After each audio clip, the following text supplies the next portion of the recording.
Class 9th क्षितिज भाग 1 पद्य खंड का तीसरा लेसन सवये, जिसके कवि हैं रसखान जी। इस सवये का तीसरा सवया मोर पखा से लेकर के न धरोंगी, मोर पखा सिर ऊपर रखियों, गुंज की माल गरे पहिरोंगी, ओढ़ी पितंबर ले लपटी बन गोधन ग्वालिन संग फिरोंगी, भावते वही मेरो रस खान सो, तेरे कहों सब स्वांग करोंगी, या मुरली मुरलीधर की अधरा न धरी अधरा न धरोंगी। इस तीसरे सवये का संदर्भ प्रस्तुत सवैया हमारी पाठ्य पुस्तक क्षितिज भाग 1 के सवये नामक शीर्षक से उद्धृत है, जिसके कवि रसखान जी हैं। इस प्रस्तुत सवये में कवि रसखान जी एक ग्वालिन दूसरी ग्वालिन से कहती है, एक गोपी दूसरी गोपी से श्री कृष्ण का रूप धारण करने के लिए कहती है, तो वह गोपी श्री कृष्ण के रूप को धारण करने के लिए तैयार हो जाती है।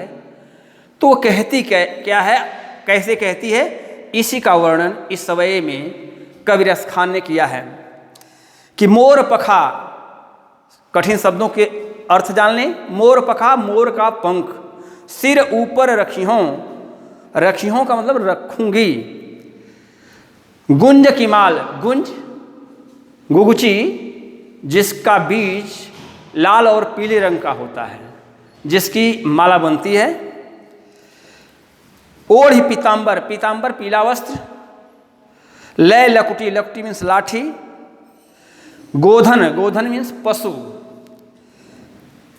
ग्वालिन संग फिरोंगी, भावते मीन्स सुंदर लगना, वही माने जो भी, मेरो रसखान तेरे कहो सब स्वांग करूंगी, स्वांग मीन्स सौंदर्य, करोंगी मीन्स करूंगी, या मुरली मुरलीधर की, मुरलीधर मीन्स श्री कृष्ण जी या कन्हैया, अधरान, अधर मीन्स ओंठ, अधरान मीन्स ओंठों पर,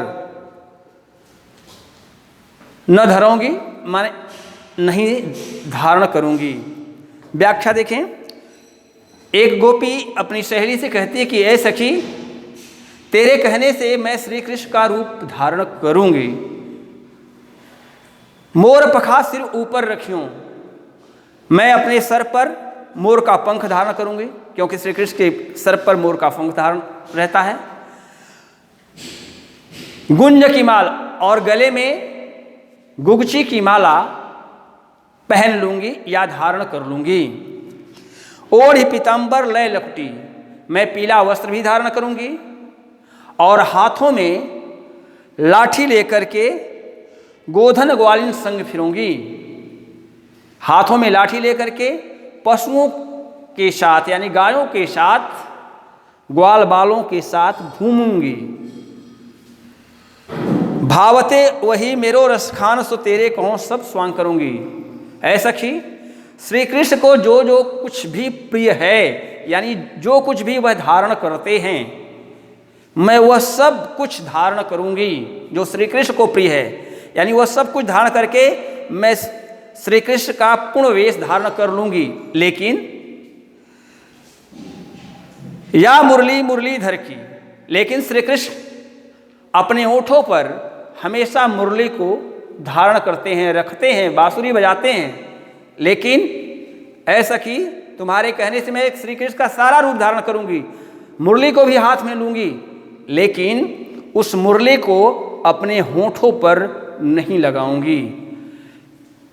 अर्थात ग्वालिन या गोपी कहती है कि यह मुरली श्री कृष्ण के ओठों का चुंबन करती है, उसका सुख ग्रहण करती है, जबकि श्री कृष्ण के ओठों का चुंबन मुझे मिलना चाहिए।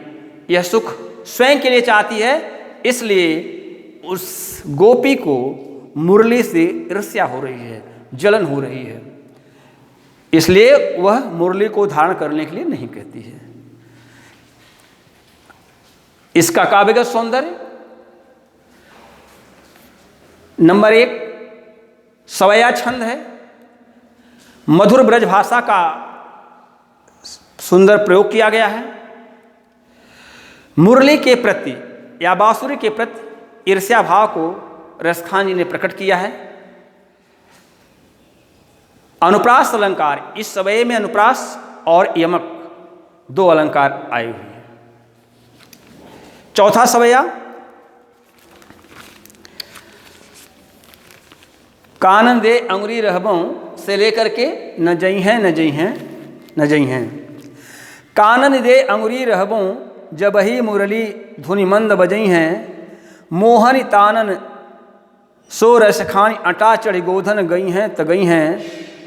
तेरी कहों सगरे ब्रज लोगन काल को कितनों समझई हैं।